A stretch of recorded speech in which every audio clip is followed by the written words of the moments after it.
નમસ્કાર, વાયએનએન ન્યૂઝમાં આપનું સ્વાગત છે। સમાચારમાં વાત કરીએ। દિવાળી પહેલા હવે સુરક્ષા ચેકિંગ શરૂ કરવામાં આવ્યું છે। એક division ACP Pranav Kataria sir દ્વારા તરસાલી ઉડાના મકાનમાં ચેકિંગ આજરોજ હાથ ધરવામાં આવ્યું હતું।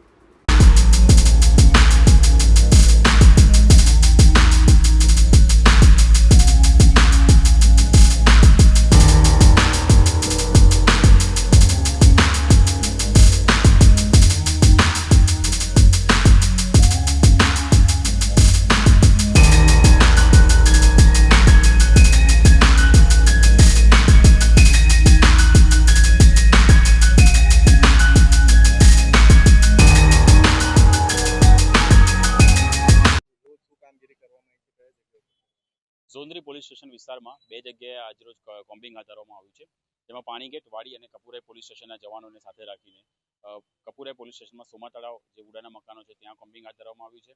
મકરપુરા અને માંજરપુર પોલીસ સ્ટેશન વિસ્તારના જવાનો સાથે રાખીને એસીપી એફ ડિવિઝનને જોડે રાખીને જે તરસાલી ચેકપોસ્ટ છે ત્યાં તરસાલીના જે મકાનો છે ત્યાં કોમ્બિંગ હાથ ધરવામાં આવ્યું છે।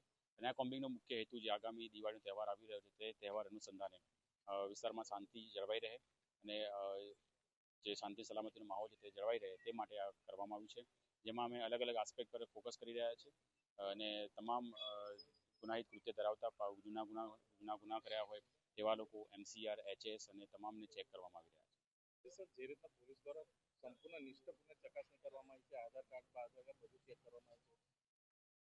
અમે અહીંયા જેટલા પણ વાહન ચાલકો છે અથવા જેની પાસે વાહન છે તે વાહનોના પણ આધાર પુરાવા ચેક કરી રહ્યા છીએ, તેમના ડ્રાઇવિંગ લાયસન્સ ચેક કરી રહ્યા છે અને જે લોકો મકાનમાં રહે છે તેમના પણ જે મકાન પોતાના નામે છે કે ભાડેથી રહે છે તો ભાડા કરાર છે કે નહીં તે તમામ રીતે અમે ચેક કરી રહ્યા છીએ। આ ઉપરાંત ઘરમાં કોઈ શસ્ત્ર કે એવું કંઈ રાખ્યું નથી તે બાબતે ચેક કરી રહ્યા છીએ। પ્રોહિબિશન અને ગેમ્બલિંગ એંગલથી પણ અમે તપાસ કરી રહ્યા છીએ। તમામ ધાબા પણ અમે ચેક કરી રહ્યા છીએ, તેમાં અમે ડ્રોનનો પણ ઉપયોગ કરવામાં આવ્યો છે, બોડી વોર્ન કેમેરાનો પણ ઉપયોગ કરવામાં આવ્યો છે તથા લાઠી, હેલ્મેટ અને જે વિસલ સાથે યોગ્ય પોલીસ બંદોબસ્ત રાખીને અને પોલીસને સાથે રાખીને અમે આ જે કોમ્બિંગ છે તે કરવામાં આવ્યું છે। Subscribe now and press the bell icon. Never miss an update.